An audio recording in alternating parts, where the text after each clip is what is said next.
This is Valley News Live at 5.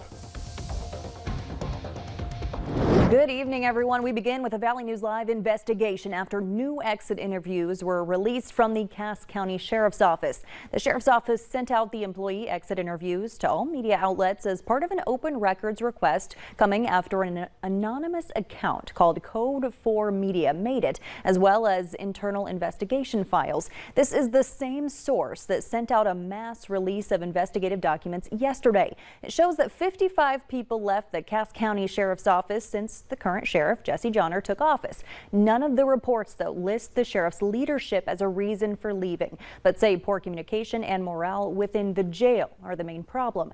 Only 2 people said they would not recommend anyone to work for the county or sheriff's office. The internal investigation reports will take 30 to 40 days to fulfill the anonymous sender's request. The estimated labor cost, $3,600. Cass County officials say they haven't received payment. Code 4 Media has 10 days to pay or the request becomes null. On to new developments now in a story we first brought you more than a month ago. Fargo police say they've arrested a man who they've been searching for since late August. They found him after he jumped off a balcony around 3 this morning. FPD was making a plan with someone inside an apartment over text where they say 31-year-old Robin Heninen was. Police opened the apartment door. They say they gave commands from the doorway when Heninen jumped off the 3rd floor balcony onto the 2nd, then onto the ground. He was wanted for 2 counts of gross sexual imposition, 2 counts of terrorizing, and aggravated assault, among other things. Let's get the latest on tonight's weather now and an update on the cold coming our way from Chief Meteorologist Hutch Johnson. Hutch. Stacy, thank you so much, and good evening, everyone. On this Tuesday, the weather once again very fair. Now you're looking from our view at the Dakota Magic Casino. Off in the distance, some clouds out there, a few showers showing up on the radar tonight. Some of those clouds have some vertical development there. They're not thunderstorms, but some heavier showers possible in local areas. Notice that this batch of showers moving out of the eastern reaches of South Dakota, heading toward the I-94 corridor here near Alexandria. So for most of our counties, things are quite quiet. Temperatures right now are near 70 degrees. It is a little cooler in Detroit Lake, 66 there, and in Bemidji, 68 in Thief River, and low 70s in the James River Valley and the Devil's Lake Basin. A pool of cool is, well, it's getting developed up here in the northern reaches of the continent, and it's going to be heading our way. We've expanded the first alert weather day to include Saturday now, because some of us in the Southern Valley will have a better chance of freezing on Saturday than on Friday, but a cold blast of air is going to be taking place. Here's what you need to know. Thursday is your prep day. Temperatures will be falling throughout the day, and then overnight by Friday morning is when things will be the worst. So this is the day you want to prepare for the cold. We'll have freezing conditions. That means, do things like get those garden hoses disconnected. Make sure that your vegetables are picked or at least protected. Then the best chance of that freezing weather on Friday appears to be in our northern and western communities. The rest of us will have a chance at some freezing conditions into the weekend. Your hour-by-hour forecast is coming up here in a bit, Stacy, and we'll have the details on how long you'll need to keep that frost scraper handy here in a minute. Important details there. Thanks, Hutch. You bet. A blow for Cheyenne High School soccer players and parents today. The Mustang soccer team will not compete in the state tournament because an ineligible student has been playing on the team. Cheyenne High School administrative and counseling teams discovered yesterday that an ineligible student athlete has been playing on the boys soccer team throughout this fall season. West Fargo Public Schools won't say why the student wasn't eligible. Many parents who showed up for a press conference this afternoon were left with more questions than answers. But the North Dakota High School Activities Association says all matches the student athlete participated in must be forfeited. That means the Mustang soccer team can't compete in the state tournament. With midterms just over a month away, today the Supreme Court heard arguments on a case involving the Alabama electoral map and redistricting that could negatively impact black voters in the state. Today's arguments present a test for the conservative-leaning court, with more voting rights cases to come. A lower court found the map likely violates the Voting Rights Act of 1965 by redrawing lines to concentrate black voting power in just one House district, while distributing the rest too broadly for black voters to have an influence. Alabama state officials are asking to reverse that ruling. The fundamental position for the state today is that our legislature acted properly. That wasn't good enough for the plaintiffs. They argued that Section 2 of the Voting Rights Act requires Alabama to replace its map with a racially gerrymandered plan maximizing the number of majority-minority districts. And there's another major voting rights case on the horizon for this conservative-leaning court. The next, an effort by Republicans to revoke the ability of state courts to review election laws under their state's constitutions. The number of confirmed dead from Hurricane Ian is now 108, with 4 of those in North Carolina. As the search for survivors continues, about 420,000 people in Florida are still without power. Team members from 11 states are still going door to door 6 days after landfall, as responders continue to comb through every structure, home, businesses, even vehicles. Lee County officials say the intensive search will last 3 or 4 more days. At least 55 victims were found in the county. And those numbers could go up. I pray to God again that they don't.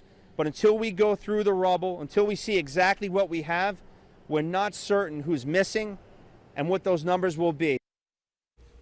Amidst questions about whether Lee County waited too long to issue mandatory evacuations, local and state leaders say no. They say people know to be ready for hurricanes starting in June. Veterans from the Red River Valley taking part in the most recent honor flight to Washington, D.C. are on their way back to Fargo. One of the most emotional stops today was at the Vietnam War Memorial, which is the most visited memorial on the National Mall in Washington. More than 58,000 U.S. soldiers died during the war. The majority of veterans on this trip served during Vietnam, and seeing the names on the wall hit home. I saw the moving wall many years ago, and it took me about 20 times in order to stop and actually get out. But I can't wait now to see the big one. Other stops today for the local vets included the World War II, Korean, and Lincoln memorials. The vets are expected to return to Hector Airport around 7 o'clock tonight. If you can't be there to greet them, Valley News Team's Mike Morkin will join us live with a recap at 10. People with Down syndrome in the community will soon have a new place to call their second home. Gigi's Playhouse in Fargo is just days away from opening after arson took down their building nearly a year and a half ago. The Valley Today's Jordan Schreier got a tour of the new space that will soon welcome families. From frightening flames to framing the walls to a new forever home. Full of emotion walking back in this space. Roughly a year and a half after flames took down Gigi's Playhouse, Executive Director Heather Lorenzen shows us how they're back and better than ever. I am excited to welcome our families back in the door and have our home again. The new space is double what it was and built specifically for people with Down syndrome of all ages. It starts with a welcome desk participants can staff, flows into a sitting area, and then a stage built for budding stars. We'll be singing some mean karaoke. We've tested it out already. But at Gigi's Playhouse, we educate, inspire, and believe.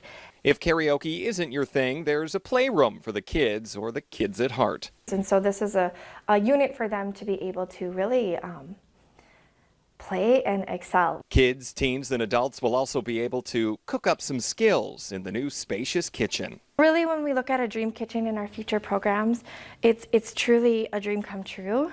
The new Playhouse also has literacy, math, and career training rooms filled with educational tools and built to enhance learning. One of the things with our design is my friends learn by numbers and colors, and so really helping them identify. Today we're going to go tutor in room number 1, which is the pink room. The part most likely to get the hearts pumping, the Gigi Fit Gym. This space allows us to have our workouts and really bring out the best of all in ourselves. Whether the focus is book learning, life skills, or just having fun, it's been a long journey. The last time we had occupancy in this space, I left a burning building. And for me personally, I look at the opportunities in this dream. And it's not just the dream we had, it's the dream our families had. Back from the flames, stronger than ever, and a physical reminder that you belong here. Gigi's Playhouse is hosting its grand opening for all families this Saturday at 10 a.m. They're still searching for volunteers for programs this fall and spring. You can find volunteer opportunities by going to this story on your VNL News app. Golden Drive Homeless Kids is hosting a sock drive to gather socks for homeless children in our area. The Cass County Sheriff's Department has challenged all law enforcement agencies and businesses to compete on the largest donation sites. The founder of Golden Drive Homeless Kids says they've already more than doubled their donation boxes, and the goal this year is to beat last year's donations of more than 19,000 socks. I can't even really put it into words. It's a great feeling to see so many wonderful community members and surrounding coming together for a great cause. It's a great cause. You can find drop-off locations on our website, valleynewslive.com. Just click this story. You can also order from Amazon to these locations as well.